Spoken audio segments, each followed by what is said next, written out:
اور جہاں آپ اپنا قربانیوں کی وجہ سے اور لاک ڈاؤن کی وجہ سے ریجن میں آگے تھے، اب ویکسین کی وجہ سے آپ ریجن میں پیچھے ہوتے جائیں گے۔ اس لیے پاکستان نے اپنا امپورٹ کی تو بندوبست کی ہی نہیں، مگر چاہے وہ بھارت ہو، چاہے وہ بنگلہ دیش ہو، چاہے وہ ویسٹرن ممالک کے کنٹریز ہو، وہ اپنا ویکسینیشنز کا منصوبے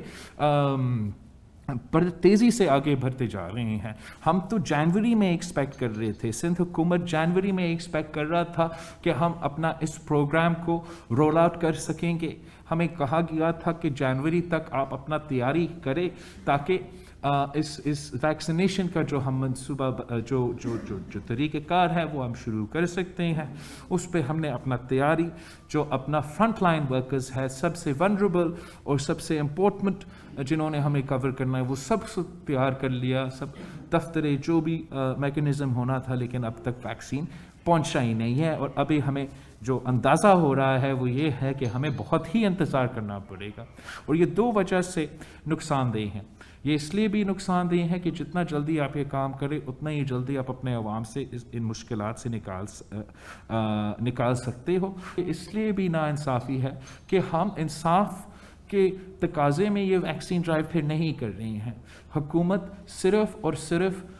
جس طریقے سے کر رہے ہیں وہ پرائیویٹ سیکٹر کو پریفرنس دیں گے، پرائیویٹ سیکٹر کو پورا آزادی ہوگا، پرائیویٹ سیکٹر سب سے پہلے یہ ویکسین کا بندوبست کرے گا، جس کے پاس پیسہ ہے وہ ویکسین لگائے گا۔ اور جو طریقہ کار ہونا چاہیے کہ سب سے پہلے حکومت نے پروکیور کیا ہو، حکومت نے اپنے فرنٹ لائن ورکرز کو، اپنے سب سے ویکس کو کور کر دیا ہو، اور پھر اوبیسلی پہلے پرائیویٹ سیکٹر اپنا کام کرے۔ ویسے اب نہیں ہوگا۔ تو جہاں ہم دیکھیں، چاہے وہ ہمارا معاشی صورتحال ہو، چاہے وہ ہمارا صحت کا جو مشکلات ہے اس لیول پہ ہو، ہمارا حکومت ناکام رہا ہے، ہمارا حکومت کی وجہ سے ہم مشکلات کا سامنا کر رہے ہیں، اور یہی وجہ ہے کہ ہم مطالبہ کرتے ہیں کہ ان کو مستعفی ہونا چاہیے۔ ان کے جو ان کے کنٹروورسیز ہیں، جو ان کے کیسز ہیں، وہ بھی سب آپ کے سامنے ہیں۔ ہم جانتے ہیں کہ دنیا کا جو ٹرانسپیرنسی انٹرنیشنل ہے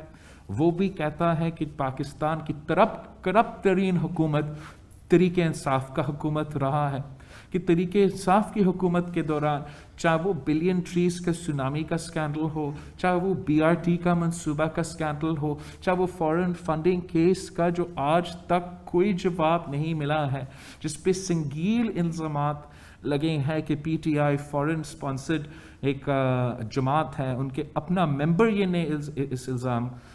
کو سامنے رکھا، لیکن افسوس کے ساتھ چاہے وہ عدالت ہو، چاہے وہ الیکشن کمیشن ہو، عوام کے سامنے حقائق آج تک نہیں پہنچے ہیں۔ اور یہی وجہ ہے کہ پاکستان ڈیموکریٹک موومنٹ 19 جنوری کو انشاءاللہ تعالی الیکشن کمیشن کے سامنے احتجاج بھی کرے گا اور مطالبہ کرے گا کہ اس کیس کو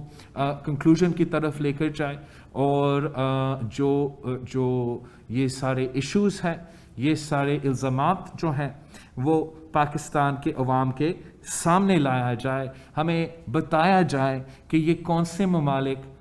سے کون سے لوگ تھے جنہوں نے اتنا زیادہ پیسہ PTI کو دیا ہے۔ اگر کوئی بھارت کا شہری یا کوئی اسرائیل کی شہری کوئی پاکستان کی جماعت کو فنڈنگ کر رہا ہو تو کوئی وجہ ہوگا کہ انہوں نے یہ فنڈنگ کی۔ ہم سب کا، پاکستان کا عوام کا مطالبہ ہوگا کہ یہ کون لوگ تھے، انہوں نے PTI کو کیوں پیسے دیے، اور کیا جب سے PTI حکومت میں آئے ہیں انہوں نے ان لوگوں کو کوئی فائدہ پہنچایا ہے یا نہیں۔ میں سمجھتا ہوں کہ یہ ہمارا جو بھی حکومت میں ہوتا، اگر اتنا سنگین